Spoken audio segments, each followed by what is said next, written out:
అయితే బాగుంది. చందు గారి డైరెక్షన్ బాగుంది. నాగ చైతన్య గారి యాక్టింగ్ బాగుంది. మన సాయి పల్లవి గారి యాక్టింగ్ న్యాచురల్గా మొత్తం క్యారెక్టర్లు విలీనమైపోయింది. సినిమా అయితే ఓవరాల్గా ఫస్ట్ హాఫ్ కంటే సెకండ్ హాఫ్ బాగా నచ్చింది. లేదు ఇద్దరు యాక్టింగ్ సూపర్. డామినేషన్ అనేది ఎక్కడ కనిపించదు.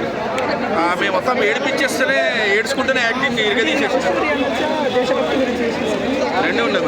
విలేజ్ బ్యాక్ లవ్ స్టోరీ దేశభక్తిని కల్పించి తీసిరు తండేలు. సూపర్. నాకెక్కడ అనిపించలేదు. నాకైతే అనిపించలేదు. ఓవరాల్గా సినిమా నాకు కొంచెం ఏడిపించింది. ఖర్చు పెట్టుకొని ఏడ్చిన, రియల్గా ఏడ్చిన, అబద్ధం చెప్పట్లేదు. పొద్దున్నే ఏడ్చిన సినిమా మాత్రం. లవ్ స్టోరీ అంటే ఆ సెంటిమెంట్ సీన్ ఆటోమేటిక్ మనకి ఏడుకొచ్చేస్తుంది. బాగుంది. జెండా గురించి గర్వంగా చెప్పుకోవచ్చు మనం. జెండా ఆగస్టు 15 రోజు ఆ సైకోనా కొడుకులు పాకిస్తాన్ జైల్లో రెచ్చగొడితే మనోడు ఆగస్టు 15 రోజు ఆ జైల్లో జెండా ఎగరేసి సైలెంట్ కొడుతుంటాయి. హైలైట్ సీన్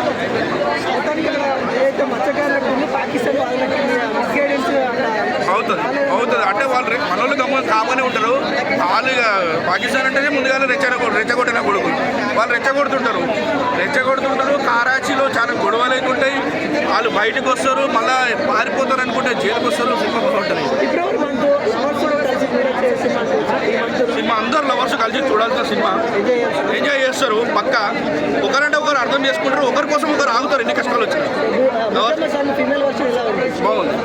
బుజ్జమ్మ ఎప్పుడు బుజ్జమ్మనే పిలుస్తాడు. బుజ్జమ్మ కాస్త నవ్వే. సినిమా మాత్రం డొల్ల కొట్టేసిండు.